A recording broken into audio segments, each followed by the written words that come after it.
Big Klaus and Little Klaus. In a village, there once lived two men who had both the same name.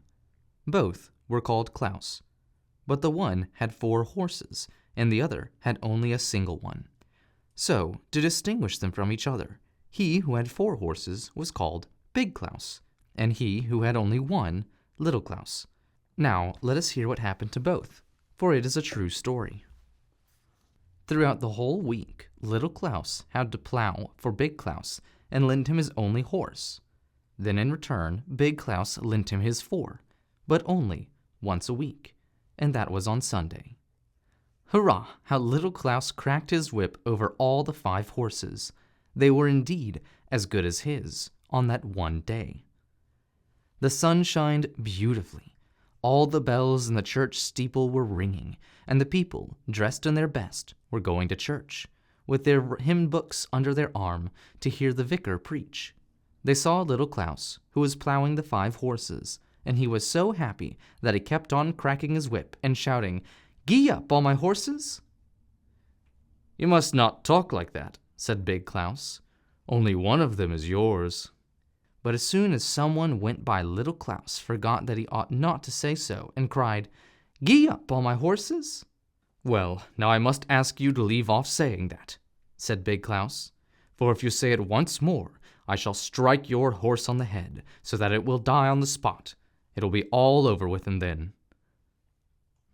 "I will really not say so any more," said Little Klaus. But as soon as people came near again and nodded him good day, he felt happy and thought how very fine it looked to have 5 horses to plow his field, so he cracked his whip once more and cried, "Gee up, all my horses!" "I'll gee up your horses," said Big Klaus, and taking a heavy bar, struck Little Klaus's only horse on the head, so that it fell down dead on the spot. "Oh, now I have no longer any horse," said Little Klaus, and began to cry. He then took the hide from off his horse and let it dry well in the wind, put it into a sack which he slung across his shoulder, and went to the town to sell it. He had a very long way to go, through a great dark wood, and a violent storm came on. He lost his way entirely. He had a very long way to go, through a great dark wood, and a violent storm came on. He lost his way entirely, and before he came to the right road again, it was evening, and much too far to reach the town or to return home before nightfall. Close to the road lay a large farm. The shutters were up before the windows, but the light could still shine through at the top. "I dare say I shall be able to get permission to stay there for the night," thought Little Klaus, and went up and knocked. The farmer's wife opened the door, but when she heard what he wanted, she told him to be off, saying that her husband was not at home, and that she did not take in strangers. "Well, then, I must lie down outside," said Little Klaus, and the farmer's wife shut the door in his face. Close by stood a large haystack, and between this and the house was a small shed covered with a flat thatched roof. "I can lie down there," thought Little Klaus, when he spied the roof. "That will make a splendid bed. I don't suppose the stork will fly down and bite my legs." For a live stork was standing high up on the roof, where it had its nest. Little Klaus now crept up on the shed, where he lay and turned himself over to settle down comfortably. The wooden shutters before the windows did not reach the top, and so he could see right into the room. There was a big table laden with wine and roast meat and a splendid fish. At this table were seated the farmer's wife and the sexton, but no one else. She was filling his glass, and he was pecking away with his fork at the fish, for it was his favorite dish. "However could I get some of it too?" thought Little Klaus, and stretched his head out towards the window. Heavens, what a fine cake he saw in there! That was indeed a feast. Now he heard someone riding from the high road towards the house. That was the woman's husband, who was coming home. He was a very good man, but he had the strange peculiarity that he could never bear to see a sexton. If he caught sight of a sexton, he would get quite mad. It was also for this reason that the sexton had gone to see his wife to bid her good day, because he knew that her husband was not at home, and the good woman, therefore, placed before him the best fare that she had. But when they heard the husband coming, they were startled, and the woman begged the sexton to creep into a great empty chest. He did so because he knew that the poor man could not bear to see a sexton. The woman hastily hid all the fine things and the wine in her oven, for if her husband had seen them, he would certainly have asked what it meant. "Ah me," sighed Little Claus up on his shed when he saw the good things vanishing. "Is anyone up there?" asked the farmer, and cast his eyes up to Little Claus. "What are you lying up there for? You had better come with me into the room." Then Little Claus told how he had lost his way and begged to be allowed to stay there for the night. "Most certainly," said the farmer, "but we must first have something to live on." The woman received them both in a very friendly manner, laid the cloth on a long table, and gave them a large dish of porridge. The farmer was hungry and ate with a good appetite, but Little Claus could not help thinking of the fine roast meat, fish, and cake which he knew were in the oven. Under the table, at his feet, he had placed the sack containing the horsehide, which, as we know, he was going to sell in the town. He did not care for the porridge, and therefore trod upon his sack so that the dry hide creaked. "Hush," said Little Claus to his sack, treading at the same time on it again when it creaked louder than before. "What is it you have in your sack?" asked the farmer. "Oh, that's a magician," said Little Claus. "He says we should not eat any porridge, as he has conjured me the whole oven full of roast meat, fish, and cake." "Gracious me," said the farmer, and quickly opened the oven, where he saw all the nice, dainty fare which his wife had hidden there, but which he believed the magician in the sack had conjured up for them. The woman dared not say anything, but put the things on the table at once, and so they both ate of the fish, the roast meat, and the cake. Little Claus then trod on his sack again, so that the hide creaked. "What does he say now?" asked the farmer. "He says that he has also conjured 3 bottles of wine for us, and that they are standing in the corner near the oven." The woman was now obliged to bring out the wine which she had hidden, and the farmer drank and became very merry. A magician, such as Little Claus had in his sack, he would have very much liked to possess. "Can he conjure the devil too?" asked the farmer. "I should like to see him, for I am merry now." "Yes," said Little Claus. "My magician can do anything that I ask of him. Can't you?" he asked, and trod on the sack to make it creak. "Do you hear? He says, 'Yes, but the devil is very ugly. We had better not see him.'" "Oh, I'm not at all afraid. I wonder what he is like." "He will take the form of a sexton." "Ugh," said the farmer. "That's awful. I must tell you that I cannot bear to see a sexton. But that's nothing. I know that it's the devil, so I can easily put up with it. Now I have the courage, but he must not come too near to me." "Then I will ask my magician," said Little Claus, and treading on the sack, held his ear to it. "What does he say?" "He says that if you open the chest which is standing in the corner there, you will see the devil crouching inside, but you must hold the lid so that he does not escape." "Will you help me hold it?" he said, and went up to the chest, in which the woman had hidden the real sexton, who was sitting inside in a great fright. The farmer opened the lid a little and looked in under it. "Ugh!" he cried and sprang back. "Yes, now I've seen him. He looked exactly like our sexton. Nay, that was terrible." After that they were obliged to drink, and so they drank till far into the night. "You must sell me the magician," said the farmer. "Ask what you like for him. I'll give you a whole bushel of money at once." "No, I can't do that," said Little Claus.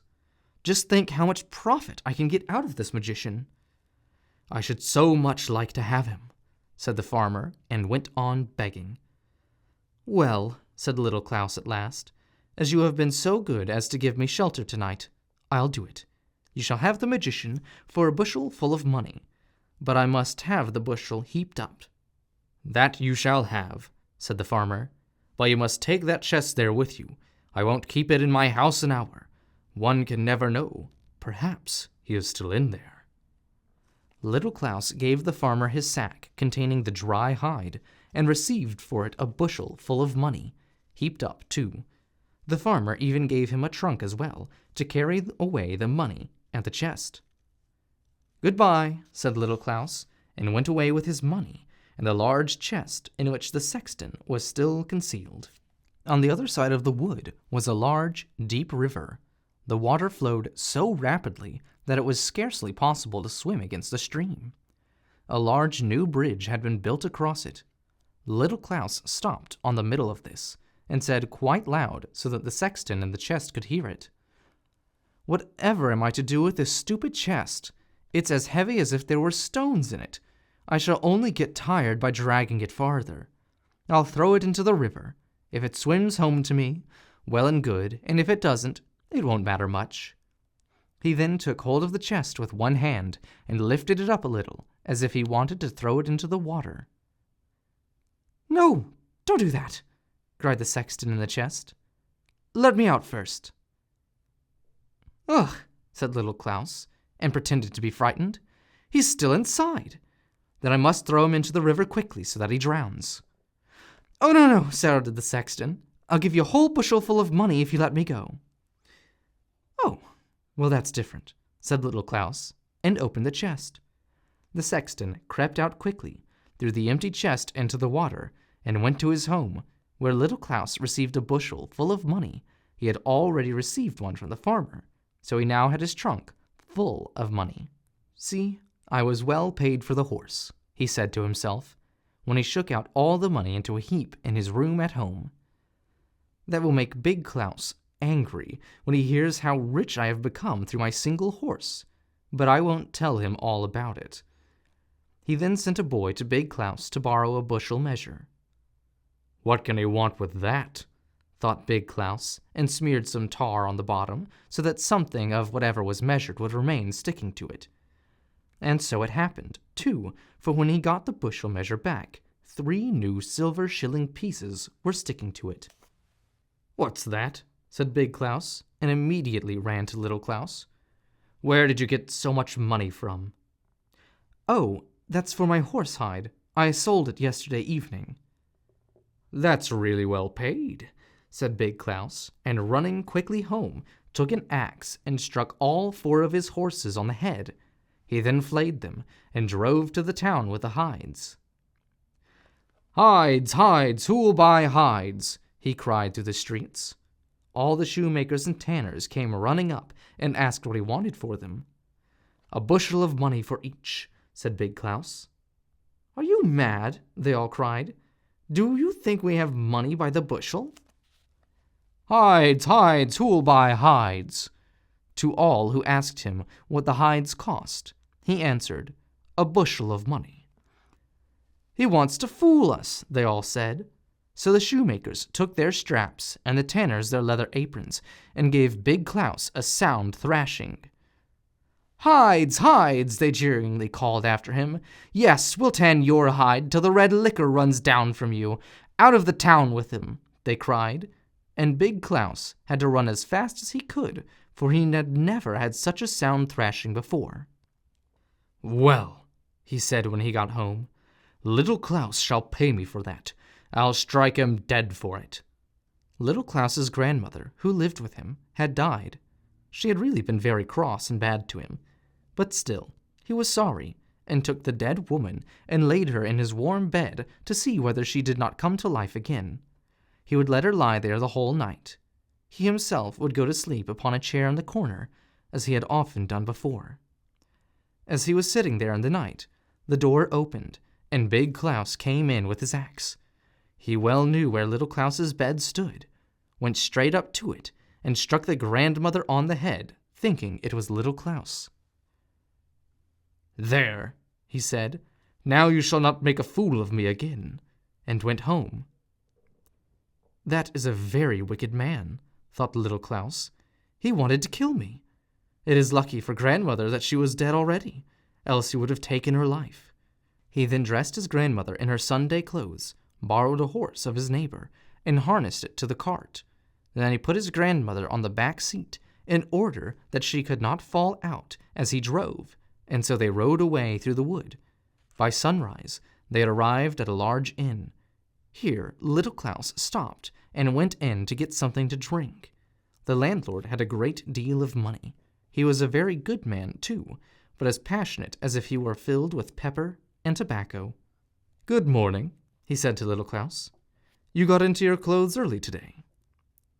"Yes," said Little Claus. "I am going to the town with my grandmother. She is sitting outside on the cart. I can't bring her into the room. Will you give her a glass of mead? But you must speak very loud, for she can't hear well." "Yes, certainly I will," said the landlord, and poured out a large glass of mead, which he took out to the dead grandmother, who was placed upright in the cart. "Here is a glass of mead from your son," said the landlord.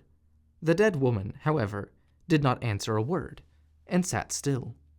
"Don't you hear?" shouted the landlord as loud as he could. "Here is a glass of mead from your grandson." He shouted it out once more, and then still once more. But as she did not move at all from her place, he became angry and threw the glass in her face, so that the mead ran down her nose, and she fell backwards in the cart, for she had only been placed upright and not tied fast. "Hello!" cried Little Claus, rushing out and seizing the landlord by the throat. "You have killed my grandmother! Look here, this is a large hole in her forehead." "Oh, what a misfortune!" cried the landlord, wringing his hands. "All this comes from my hot temper. My dear Little Claus, I will give you a bushel of money and have your grandmother buried as if she were my own, but keep silent or they will cut off my head, and that would be so unpleasant." So Little Claus got a bushel of money, and the landlord buried his grandmother as if she had been his own. When Little Claus came home again with all the money, he at once sent his boy over to ask Big Claus to lend him a bushel measure. "What's that?" said Big Claus. "Have I not killed him? I must go and see for myself."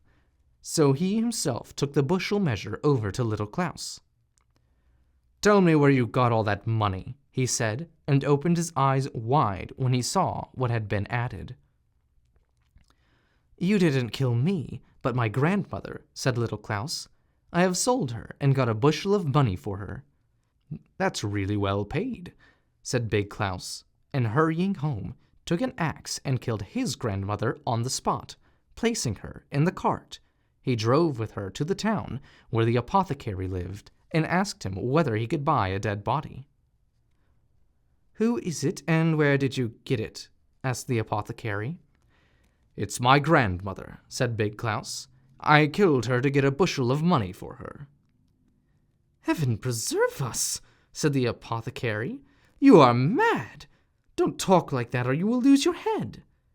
And then he explained to him what a wicked deed he had done, and what a bad man he was, and that he ought to be punished. This frightened Big Claus so that he rushed out of the shop into the cart, lashed his horses, and drove home. But the apothecary and all the people thought he was mad, and so let him drive where he liked. "You shall pay me for that," said Big Claus when he got on the high road outside the town. "Yes, you shall pay me for it, Little Claus." As soon as he reached home, he took the largest sack that he could find, went over to Little Claus and said, "You have made a fool of me again, for I killed my horses, then my grandmother. That's all your fault, but you shall not fool me again." With that, he took hold of Little Claus round the body and put him in his sack, then took him on his back and called out to him, "Now I am going to take you away to drown you." It was a long way that he had to go before he came to the river, and Little Claus was not very light to carry. The road led close by the church, and the organ was pealing, and the people were singing beautifully. So Big Claus put down his sack with a Little Claus in it close to the church door, and thought it might be a very good thing to go in and hear a psalm before going any farther. Little Claus could not possibly get out of the sack, and all the people were in the church, so he went in. Oh dear," sighed Little Claus in the sack, turning and twisting about, but it was impossible for him to untie the string. By and by an old cattle driver with snow-white hair passed by, with a long staff in his hand. He was driving a herd of cows and oxen before him, and these, stumbling against the sack in which Little Claus lay, it was thrown over. "Ah, me," sighed Little Claus. "I am still so young, and am going already to heaven." "And I, poor man," said the driver, "who am already so old, cannot get there yet." "Open the sack," called out Little Claus. "Get in instead of me, and you will go to heaven immediately." "With all my heart," said the driver, and untied the sack, out of which Little Claus crept at once. "But will you look after my cattle?" asked the old man, as he got into the sack, upon which Little Claus tied it up and went away with all the cows and oxen. Soon afterwards, Big Claus came out of the church and took his sack on his back again, although it seemed to him to have become lighter, for the old cattle driver was only half as heavy as Little Claus. "How light he is to carry now! That is because I have heard a psalm." So he went to the river, which was deep and wide, threw the sack with the old driver in it into the water, and called out after him, for he believed that it was Little Claus. "Lie there, you will not fool me again."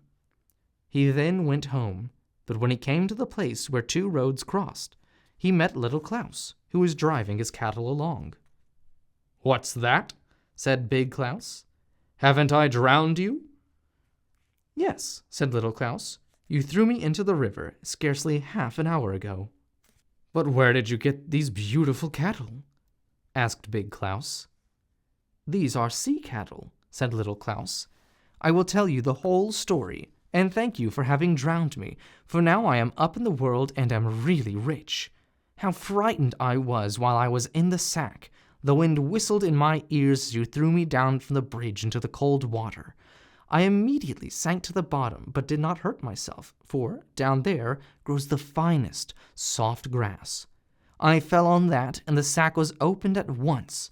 A most lovely maiden with snow-white clothes and a green wreath around her, wetter hair, took me by the hand and said, 'Are you there, Little Claus? Have you some cattle to begin with? A mile farther on the road there is another large herd, which I will give you.' Then I saw that the river formed a great highway for the people of the sea. Down at the bottom they were walking and driving straight from the sea right up into the land, as far as the place where the river ends. It was full of lovely flowers, and the freshest grass.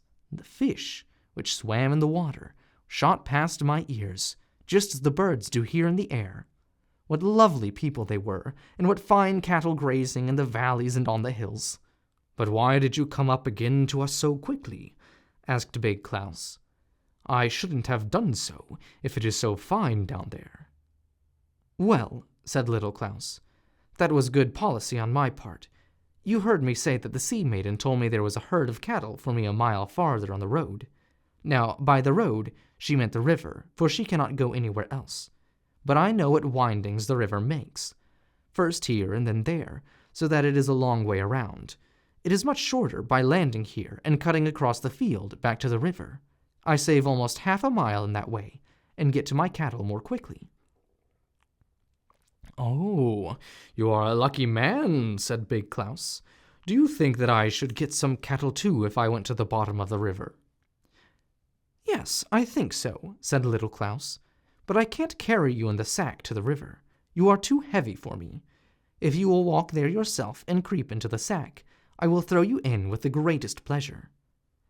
"Thank you," said Big Claus. "But if I don't get any sea cattle when I reach the bottom, I promise you I'll give you a sound thrashing." "Oh, don't be so bad as that." So they both went to the river. When the cattle who were thirsty saw the water, they ran as fast as they could to get down to the stream. "See how they hurry," said Little Claus. "They are longing to get back to the bottom." "Yes, but help me first," said Big Claus. "Else I'll thrash you." And he crept into a large sack which had been lying across the back of one of the oxen. "Put a stone into it, or I am afraid I shall not sink to the bottom," he added. "That's all right," said Little Claus, but he put a large stone into the sack all the same, tied the string tightly, and then pushed. Plump! There lay Big Claus in the river, and immediately sank to the bottom. "I don't think he'll find the cattle," said Little Claus, and went home with those that he had.